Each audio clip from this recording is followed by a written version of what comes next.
Hello, Pewter people. Scott Reynolds here with another Pewter Pulse. The Bucs draft pick with perhaps the least amount of buzz made the biggest plays during the team's rookie minicamp over the weekend. I'm talking about Jacob Parrish, the third round pick by the Tampa Bay Buccaneers. I'll get into Parrish's big plays in today's Pewter Pulse in just a moment. But first, your reminder, hit the thumbs up button on this video, give it a like. Also, leave a comment. I love reading the comments. Doing those two things helps us with the YouTube algorithm, gets us in front of more awesome Bucs fans like you. And also, please hit the subscribe button on our Pewter Report TV YouTube channel as we grow closer to 19,000 subscribers. So thank you. Okay, I've got my K-State purple on today, so let's talk about former Wildcats star Jacob Parrish and how he stole the show in the rookie minicamp in today's Pewter Pulse. Let's go back to Jacob Parrish's time at Kansas State. As a K-State alum, I've watched every game that Parrish played in college. He spent 3 years with the Wildcats, helping K-State win a Big 12 championship as a starter during his true freshman season. As a sophomore, Parrish really became a playmaker, registering 4 interceptions and earning all Big 12 honors. He had 2 interceptions that year in a close 33-30 loss at Texas and another interception at K-State's Pop-Tarts Bowl win over North Carolina State that I saw up close and personal over in Orlando. Parrish wasn't interviewed by the Bucs at the NFL Scouting Combine, but really got on their radar after a sensational showing in Indy with a 4.35 time in the 40-yard dash and a 37.5-inch vertical leap, in addition to a broad jump that was nearly 11 feet. Parrish was a high school sprinter, but even that 4.35 time surprised some at K-State, showing just how fast he was. And it was that 40 time plus his game tape that featured 5 career interceptions of the Wildcats, plenty of pass breakups, and some feisty tackling that earned Parrish an official 30 visit to Tampa Bay just before the draft. Bucs head coach Todd Bowles has said that speed is one of the biggest traits that he looks for in cornerbacks. Jamel Dean ran a 4.3 at the Combine when he came out of school, and Zion McCollum ran a 4.33 in Indy.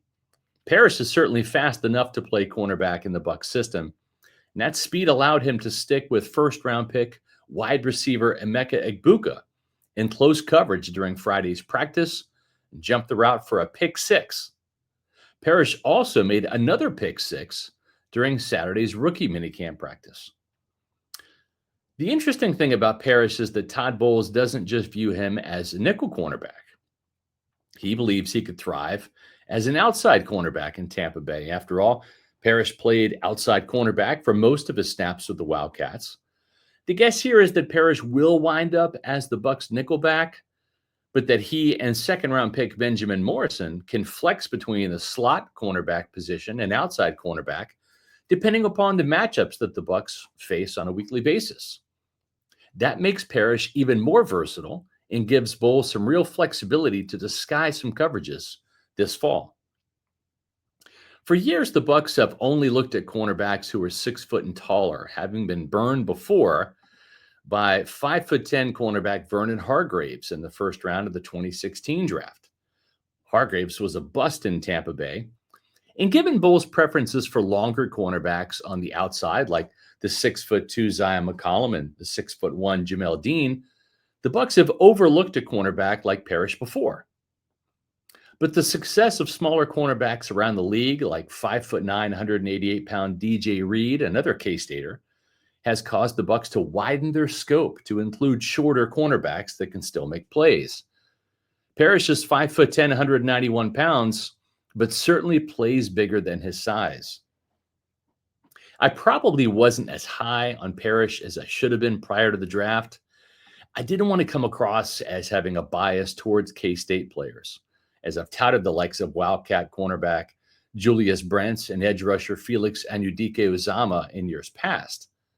But the Bucs did like both of those players, and I know that former K-Stater Josh Hayes, the 6th-round pick in Tampa Bay in the 2023 draft, has underwhelmed as a cornerback. Yet he's thrived as a gunner, which is more of his forte at this level. In hindsight, I probably should have had Parrish as a Bucs best bet at nickel cornerback, but maybe I didn't want to be called a homer. But you know what? I'm glad he's here now because I think this guy can really make some plays for Todd Bowles in that Bucs secondary. The Bucs have found some absolute superstar cornerbacks in the third round. In Hall of Famer Rondé Barber back in 1997, and Donnie Abraham, the second best cornerback in Tampa Bay history, in the third round in 1996. Super Bowl 37 hero Dwight Smith, who had a pair of pick sixes against the Raiders in that big game, was also a third round pick by Tampa Bay in 2001. And even Jamel Dean, who helped the Bucs win Super Bowl 55, was a third rounder in 2019. Time will tell if Jacob Parrish can join that illustrious crew of third round cornerbacks that have found a ton of success in Tampa Bay. But given his 2 pick six performance during the team's rookie minicamp, Parrish is off to a great start. We're off to a great start in 2025. We're on pace to hit 19,000 subscribers on our Pewter Report TV YouTube channel. And we will hit 20,000 subscribers this year, which is a monumental milestone. So thank you for all of you that have hit the subscribe button on our Pewter Report TV YouTube channel. And if you haven't yet, please do so. You can find all of our Pewter Pulse videos, Pewter Report podcasts, and other great Bucs video content right there. And make sure you follow us on X, Facebook, and Instagram at Pewter Report, as well as pewterreport.com, the mothership, where we'll have plenty of stories, columns, and articles on your Tampa Bay Buccaneers as the OTAs approach and the Bucs mandatory minicamp is on the horizon in June. And I'll be back soon with the new Pewter Pulse.